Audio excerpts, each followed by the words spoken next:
This is 8 Minutes, a podcast helping you understand the energy transition in just a few minutes. I'm your host, Paul Schuster, and today we're discussing the role that hydrogen could play in transitioning to a net zero economy. Hydrogen has recently gotten a lot of focus, a lot of investment, and not a small amount of hype. The hope is that it can, among other things, provide the natural gas industry an opportunity to transition to a cleaner, zero-emission fuel without having to sacrifice all the billions of existing gas infrastructure that already exists. But is hydrogen really the panacea it's made out to be? And what's with this rainbow of colors that come with discussing hydrogen? We'll discuss all of that today. This is 8 Minutes, which is how long it takes for the sun's rays to hit Earth, or about how much extra sleep you get when hitting that snooze button. Don't fall asleep on me yet, we're getting it on.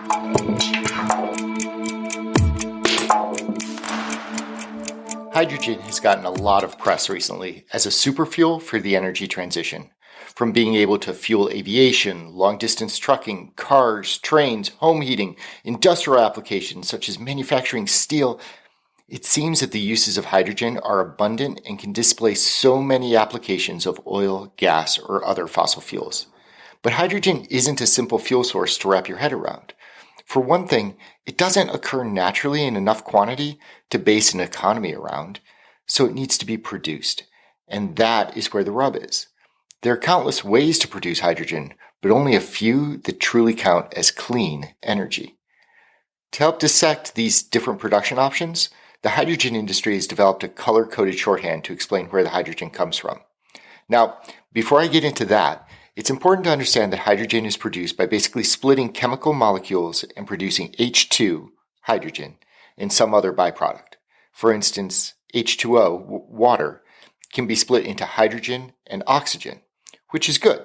But similarly, methane, CH4, when combined with steam, H2O, can create hydrogen, but the byproduct tends to be carbon monoxide, or when further processed, carbon dioxide.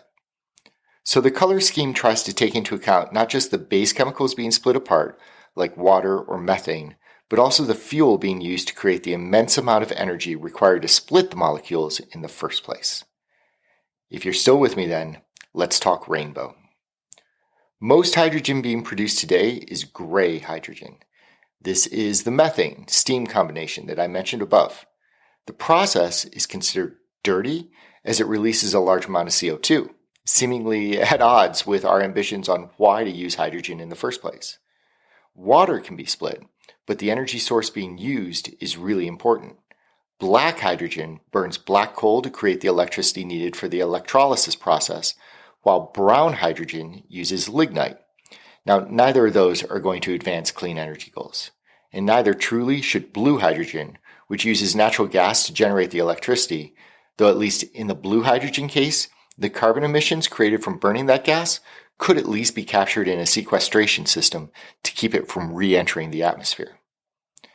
No, in most cases where hydrogen is discussed as a clean energy replacement for gas or oil, the fuel comes from renewable or zero-emission sources.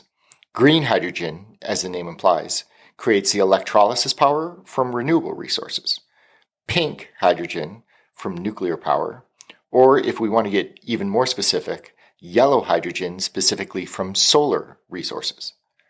There are other colors out there too, turquoise for methane pyrolysis, red for catalytic splitting using nuclear thermal power, or white representing natural hydrogen from geologic formations.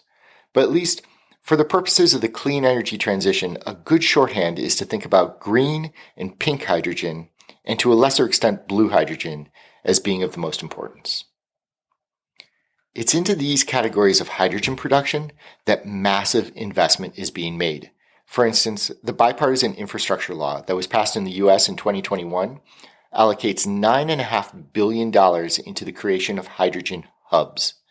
And the Inflation Reduction Act of 2022 allocates additional dollars by creating up to $3.60 worth of subsidies for each kilogram of clean hydrogen produced.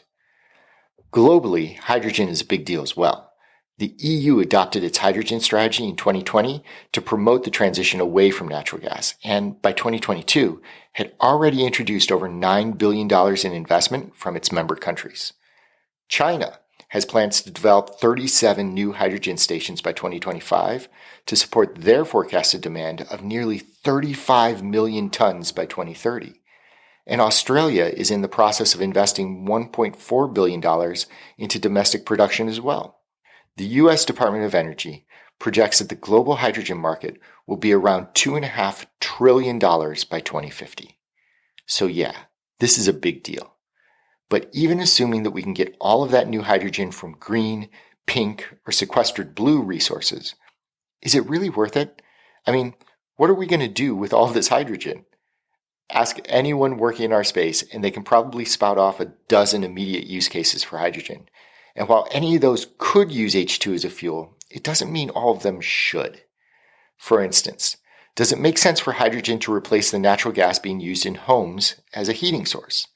The wonderful thing about H2 is that our existing natural gas infrastructure, the pipes, valves, motors, controls, they can all be reconfigured to pump hydrogen into houses and buildings. But the thing is, there are already other options around heating that may be more efficient.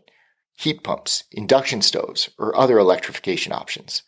I mean, there's a conversation to be had as to whether the solar power you're using to break apart that water molecule could be better used to simply heat the home directly in the first place. Or take passenger vehicles. Hydrogen could theoretically replace the gasoline we use in our cars. But does that make it more or less efficient than the awesome electric battery-powered vehicles that are already coming to market? Well, in some applications, we don't have alternatives.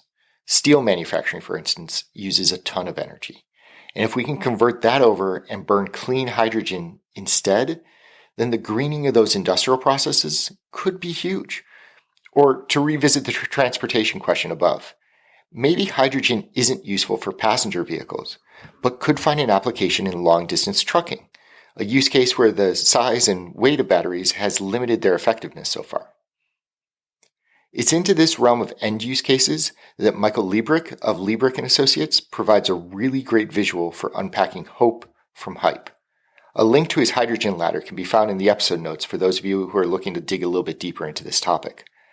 But for the purposes of today's episode, I can summarize some of the major arguments that Liebrich puts forward.